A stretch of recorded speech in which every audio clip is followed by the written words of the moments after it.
नमस्कार दोस्तों, मैं Raj Bahadur RR study zone में आपका स्वागत करता हूं। आज हम आपको बताएंगे कि अर्थशास्त्र और अर्थव्यवस्था में क्या अंतर है, यानी what is the economics and the economy. इसके बारे में आपको बताऊंगा। कृपया इस वीडियो को आप अंत तक देखिएगा।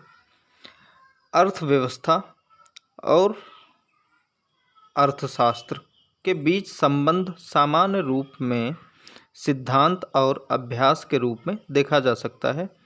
अर्थशास्त्र बाजार के सिद्धांतों, रोजगार इत्यादि की बात करता है, जबकि अर्थव्यवस्था खास क्षेत्रों में सिद्धांतों को अपनाने के बाद भी वास्तविक तस्वीर होती है। इसे इस रूप में भी समझा जा सकता है कि अर्थव्यवस्था किसी खास इलाके का अर्थशास्त्र होता है। वर्तमान में खास इलाके को आप देश के तौर पर देख सकते हैं, जैसे भारतीय अर्थव्यवस्था, रूसी अर्थव्यवस्था, फ्रांसीसी अर्थव्यवस्था इत्यादि। यानी अपने आप में अर्थव्यवस्था का कुछ मतलब नहीं होता है, लेकिन जैसे ही किसी देश, किसी क्षेत्र या किसी खास ब्लॉक का नाम इससे जोड़ देते हैं तो इसका मतलब स्पष्ट हो जाता है। जब हम विकसित अर्थव्यवस्था की बात करते हैं तो इसका मतलब विकसित देशों की अर्थव्यवस्था से होता है। दुनिया भर में कुछ देश एक समान आर्थिक चुनौतियों का सामना कर रहे हैं। ठीक उसी समय उनकी कुछ विशिष्ट समस्याएं भी होती हैं। अर्थशास्त्री इन समस्याओं के समाधान के लिए कुछ सिद्धांतों को अपनाने की सलाह देते हैं। अब यह उस खास देश पर निर्भर करता है कि वह किन अर्थशास्त्रियों के सिद्धांत को अपनाते हैं। आपको बता दें कि ऐसे में कई देश एक तरह की समस्याओं के निदान के लिए एक ही तरह के सिद्धांत को अपनाते हैं, जबकि दूसरी ओर एक जैसी समस्या के लिए दो देश अलग अलग सिद्धांत भी अपना सकते हैं। दोनों ही सूरत में नतीजा एक जैसा भी हो सकता है और काफ़ी अलग भी हो सकता है। ऐसा क्यों होता है, इसके बारे में आपको बताते हैं। मूल रूप से अगर देखा जाए तो मूल रूप से आर्थिक सिद्धांत मानव समाज की आर्थिक गतिविधियों के व्यवहार और उनकी उम्मीदों पर आधारित होता है। मानव व्यवहार काफ़ी आंतरिक और बाहरी कारकों पर निर्भर होता है और इनमें विविधता भी हो सकती है।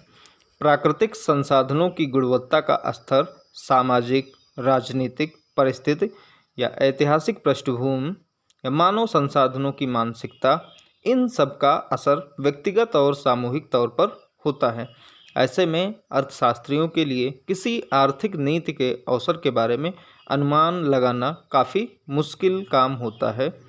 वैसे ही नीतियों को लागू करने की प्रक्रिया और आपूर्ति व्यवस्था का भी आर्थिक चुनौतियों के हल में अहम भूमिका होती है। यही वजह है कि आपको अर्थशास्त्र में उतनी विविधता नहीं मिलेगी जितनी अर्थव्यवस्था से जाहिर होगी।